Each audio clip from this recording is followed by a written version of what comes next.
Sikubingelele sikwamukele endabeni zehora lokuqala emini sibingelele nakuwe osibuka ohlelweni lethulisha lezokusakaza iDTT lezi ndaba nizethulelwa usakhiwo ngokusokhela nazi ezinohlonze emini nje.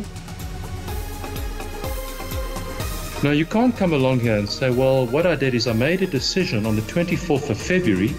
You complained about it in the beginning of March, but I've made my decision. The truth is you haven't, because your decision must be a decision in relation to the dispute or complaint that I've lodged. I-Labour Party enkantolo ephakeme yaseGauteng ngemizamo yokuphoqa ikhomishana yezokhetho ukuze yelule insuku zokuthi amaqembu abhalisele ukuba ingxenye yokhetho.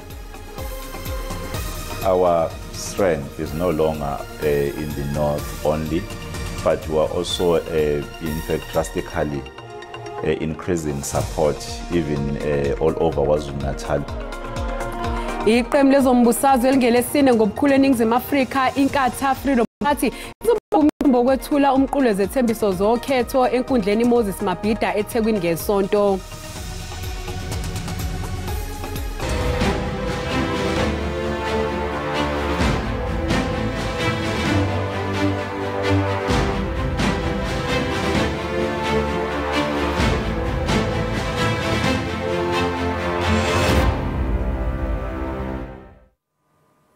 I-Labour Party isenkantolo ephakeme yaseGauteng ngemizamo yokuphoqa ikhomishana yezokhetho ukuze yelule izinsuku zokuthi amaqembu ebhalisele ukuba ingxenye yokhetho. Namhlanje usuku lokugcina lokuthi amaqembu ahlinzeke i-IEC ngohlu lwamagama.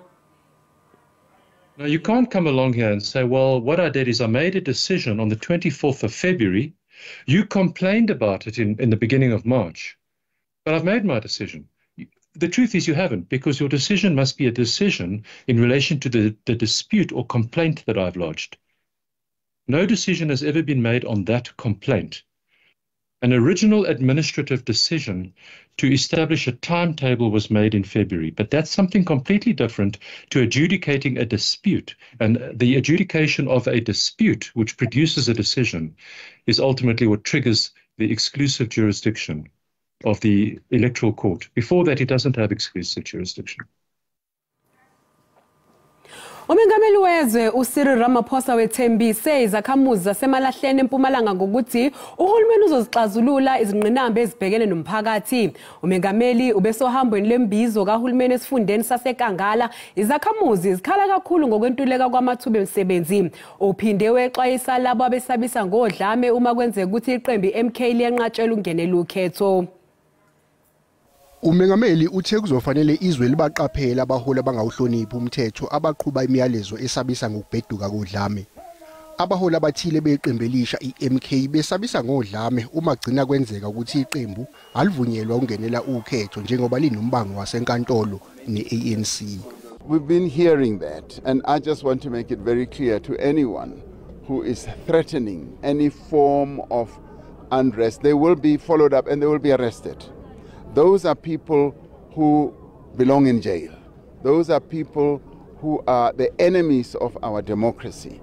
Maqondana nohlelo lukahulumeni lokuhlinzeka ngezidingo zomphakathi, izakhamuzi ezakhele isifunda saseNkangala zikhale kakhulu kumengameli ngenkinga yamanzi kule ndawo. Water is a challenge in many parts of our country.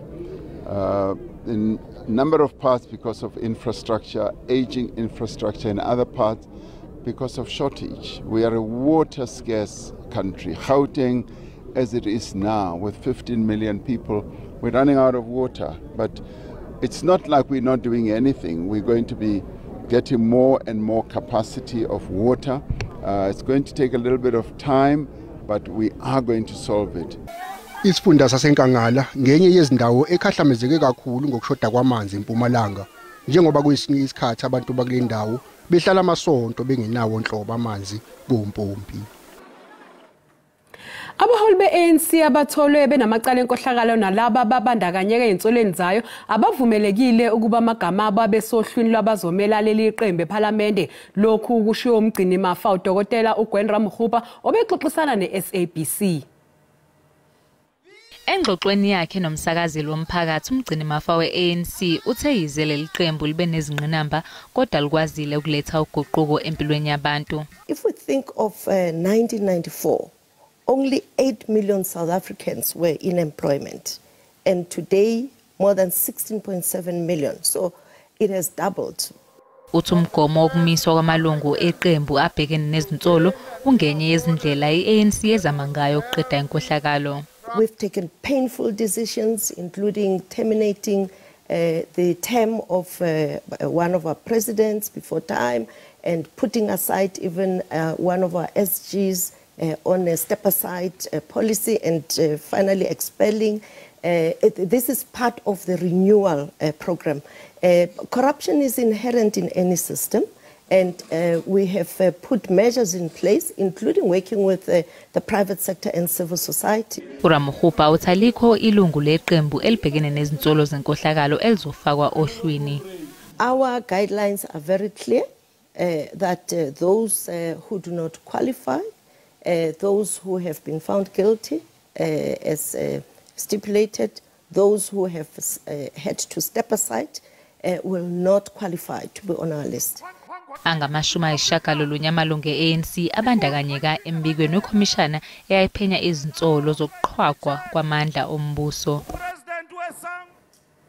Iqembu lezombusazwe elingelesine ngobukhulu eNingizimu Afrika, iNkatha Freedom Party, likholelwa ukuthi iNingizimu Afrika isethubeni lokusimama, kepha idinga ubuholo obufanele. Leli qembu livivela ukwethula umqulwalo wezethembiso zokhetho enkundleni ezemidlalo iMoses Mabhida eThekwini ngeSonto. Iqembu i-IFP selimi ngomumo ukwethula umqulwalo wezethembiso zokhetho enkundleni yezemidlalo iMoses Mabhida ngeSonto. Leli qembu linethemba lokuthi lizongenisa lenze kangcono ezindaweni ebelingenabo kakhulu abalandeli kuzo. Ngo-2019 leli qembu lazuza amavoti angamaphesenti angama-38 kanye nezihlalo eziyi-14 esishayamthetho sikazwelonke. You see, our strength is no longer in the north only, but we are also, in fact, drastically increasing support even all over KwaZulu-Natal, even in the south. And Moses Mabhida is quite very strategic for the IFP to be used for launch, since we'll be able to test really the support base. Isifundazwe yiKwaZulu-Natal sithathwa njengendawo ebangwa kakhulu njengoba kubhekwe ukhethweni lukazwelonke, kepha i-IFP wazi kahle kamhlophe umqansa ebhekene nawo. For us as the IFP is our strongest base, and we have demonstrated that during the 2021 local government elections, wherein we won a number of municipalities, majority of municipalities in KwaZulu-Natal, though some of them through coalitions. Umhlaziyi wezombusazwe ukholelwa ukuthi lesi kuzoba isikhathi esibucayi sokuvivinya amandla eqembu. One of the reasons why these political parties are coming to eThekwini, and Moses Mabhida in particular, is because of what they've seen in the previous election, 2019 and then 2021. And then they want to test their power against other competitors. I-IFP imile kwelokuthi izethembiso zayo zokhetho zizoba nesixazululo futhi ibeke amandla ayo okhethweni. Kusenjalo iAljama ingelinye lamaqembu elizobe liqomisa amavoti uma selethula umqulu wezethembiso zokhetho eLenasia eningizimu yeGoli kusasa. Leli qembu lithi lizokweseka uhulumeni obusa ngokubambisana uma iqembu linganqobi ngamalengiso ukhetho lwanonyaka. Leli qembu labhalisa njengeqembu lezombusazwe lama-Muslim. iAljama kulempela sonto ke izoqomisa amavoti. Leli qembu ke selibeke kwacaca ukuthi uma like laqokwa lizosebenzela wonke umuntu. Let it restate that it is committed to serve all communities loyally. Many political parties were born in a church, even the Communist Party. We were born in a mosque, but we are a platform for all communities. Like lazwakalisa ke ukuthi liyafisa kuba ingxenye yokubusa ngokubambisana. We may not be the government because of numbers, but we want to co-govern. Liphindeke lahamba phambili ngokweseka iPalestine. We want them to also advocate for ceasing of the fire, because innocent children are being killed, innocent women are being killed. You know the issues of GBV in our country, so it's issues that we need to only not talk about it here in our country, but also it's an issue of humanity. Kulindeleke ukuthi uma selithula izethembiso zokhetho lithinta udaba lokuthunyelwa kwezidingo emphakathini ezomnotho, ukuquko kanye nokulingana ngokwenhlalo. Mbukeli sisathi qhu etolo kanti masibuya sizokuphathela uWT. Our ultimate goal is to find the child so that the closure can be done. Lihlehlisiwe icala labasola bane ecaleni lokunyamalala kwentombazanyana eneminyaka eyisithupha uJocelyn Smith njengoba amaphoyisa esaqhubeka nokuyithungatha.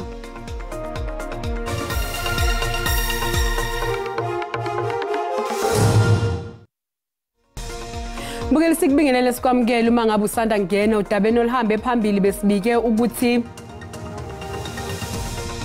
iLabour Party inikele enkantolo ephakeme yaseGauteng ngemizamo yokuphoqa iCommission yezokhetho ukuze yelule izinsuku zokuthi amaqembu ebhalisele ukuba ingxenye yokhetho. Mbukela sikukhumbuza ukuthi lezi ndaba zikhona ku-YouTube naku-SABC Plus, ngena kuzo uzicinge ngamagama athi SABC izindaba nakanjani uzozithola.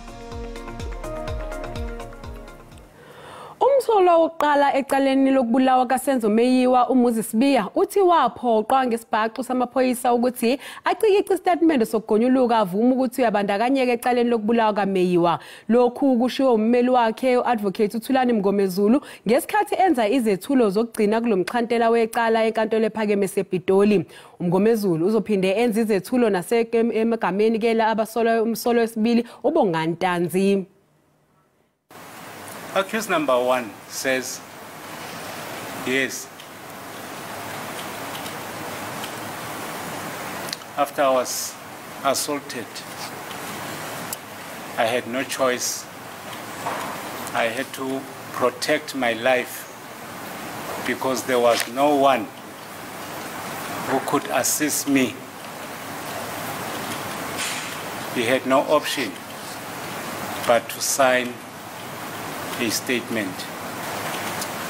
From the evidence given by accused number 1, that he was assaulted, that he was tortured, that he was choked, it's the evidence that the court at the end of the day will make a ruling in terms of whether there was such an inducement. Amaphoyisa aseWestern Cape athi nanoma ubani ozoqhambukela ophenyweni lalo lokuthungathwa ke kwaJocelyn Smith oneminyaka eyisithupha uzobhekana nengalo yomthetho. Lokhu kulandela ukuthi unina wakhe uKaylee Smith nesoka lakhe kanye nabanye ababili bevele ngaphambi kwenkantolo eMachi eFredenburg. Ukulahleka kaJocelyn Smith sekuphenduke undabuzekwayo ezweni lonke. Unina uKaylee Smith ungomunye wabasolwa akade bevele enkantolo. Amaphoyisa athi kusengenzeka kuboshwe abanye abasolwa futhi. Our ultimate goal is to find the child so that the closure can be done. And as we pray that we still want to find that child alive, we make an appeal to everyone, every citizen or every person in this country, and in particular in Western Cape, to assist us to find the child. Sekhishwe nesexwayiso kulabo abasabalalisa imininingwane engelona iqiniso ngaleli cala ezinkundleni zokuxhumana. Actually, there is a legislation that in terms of the Cybercrime Act, that a person can be charged for distributing false informations. Iziphathimandla seziqinisekise ukuthi izelamane zikaJocelyn ziyanakekelwa njengoba kusaboshwe unina wazo. They are with the families, but the social development is taking care of that, and also they are looking after them. From me, as a mother, it's that tomorrow it's International Women's Day, and we are still dealing with these kind of issues. So my appeal is about, at least if we could be able to identify and get to know the answers or the whereabouts of Jocelyn. Kuyaqhubeka ukuthungathwa kwalomfundi webanga lokuqala. Imantshi enkantolo yaseThekwini inikeze unobhala we-ANC esifundeni saseThekwini uBongumusa Nciki kanye nonogada bakhe ababili ibheyile R5,000 umuntu emunye. Laba bobathathu basolwa ngokushayela budedengu kanti omunye wonogada bakhe ubhekene necala lokutholakala nesibhamu esingekho emthethweni. Unobhala we-ANC eThekwini uBongumusa Nciki nonogada bakhe ababili baboshwe ngoLwesithathu ebusuku. Bobathathu basolwa ngokushayela budedengu kanti kubikwa ukuthi bazama ukubaleka ngesikhathi amaphoyisa ebabopha. uSiphamandla Ngema yena uvele ngokwehlukile ecaleni lokutholakala nesibhamu esingekho emthethweni. They face charges of reckless driving as well as operating an unlicensed vehicle. The matter was remanded to the 10th of April for further investigation. I-ANC esifundeni saseThekwini ikholelwa ukuthi lamacala agqugquzelwa yipolitiki. Omunye ongabasizi bakanobhala okade emshayelela imoto ukushila emaphoyiseni ukuthi uyena okade eshayela imoto. Amaphoyisa agcizelela ukuthi akafuna umuntu okade eshayela imoto, afuna umnikazi wemoto noma umuntu okade egadiwe. Walethwa umuntu okade egadiwe. Uthe mase lethi umuntu okade egadiwe kwase kuthiwa umuntu okade egadiwe wena okade ushayela. Angazi ke noma lokho is called targeting or what. Abasolwa bazobuyela enkantolo mhla zi-10 kuMbasa. Isiteleka sezisebenzi zomasipala esiqhubekayo eThekwini sesichaphazele ukusebenza kwezinye izikhungo ezibalekile okubalwa kuzo isibhedlela Inkosi Albert Luthuli kanye neminye imitholampilo lapha kanti ke inyunyane yezisebenzi isamu ifuna ukunyusa amaholo afane nawezinye izisebenzi zomasipala kuleli. Umnyango wezempilo uqinisekisile ukuthi ugesi usubuyile esibhedlela Inkosi Albert Luthuli kusukela ngoLwesine ekuseni. Kukholakala ukuthi lesi sibhedlela besisebenza ngama-generator kusukela ngomsombuluko. Iziguli eziningi zibuyiselwe emakhaya njengoba ezinye izingxenye zesibhedlela bezingasebenzi. Inkinga lesibhedlela ukuthi i-Central Hospital zonke izibhedlela ezahlukahlukene ziphakela khona.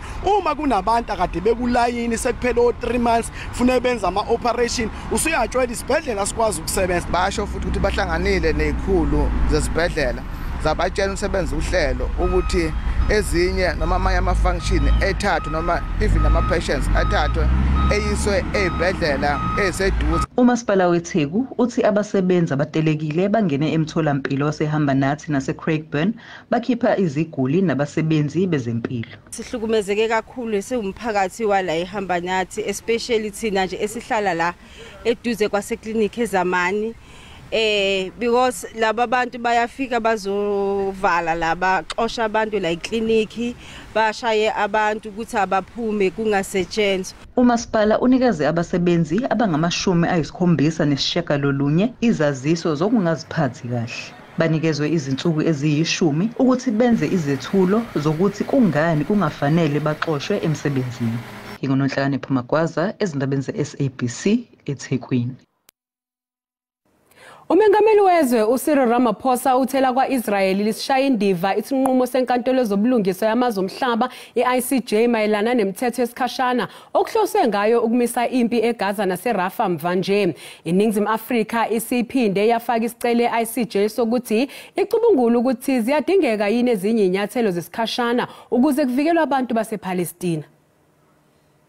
Bevile izinkulungwaneni ezingama-30 abantu basePalestina sebebulewe njengoba umbutho wezempi wakwa-Israel uqhubeka nokubhubhisa eGaza. Isimo simanzonzo njengoba izingxoxo zokuqedwa kwempi zingatheli izithelo. I wish I could say to the people of Palestine and all Muslims, Ramadan Mubarak. But for the people of Palestine, I'm just seeing a very deadly situation if the world does not address this urgent matter of an immediate ceasefire.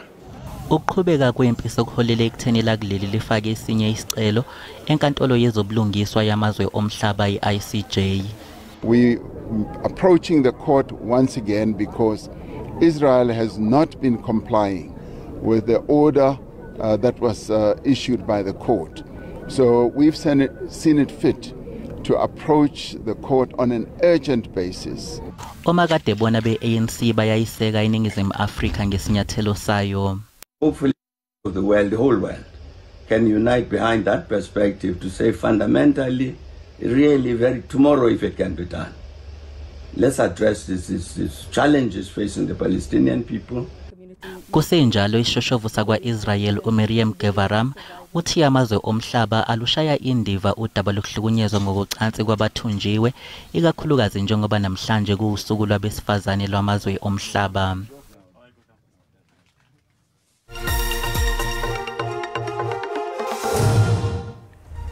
Luphansi uhwebo lweRandi ezimakethe emini nje. Lingu 18 rand 69 cents edoleni laseMelika libe ngu 23 rand 93 cents kupondo kanti lingu 20 rand 43 cents ku-euro. Ipula laseBotswana libiza 1 rand 37 cents. Iphansi inkomba yezabele JSE emini nje. Igolide libiza $2,161 i-ounce, iplatinum yona ibiza $917 i-ounce, u-oil ongahluziwe ubiza $83.22 umphongolo. Mbukela umhlahlo wesimo sezulu uyalandela emva kwekhefu.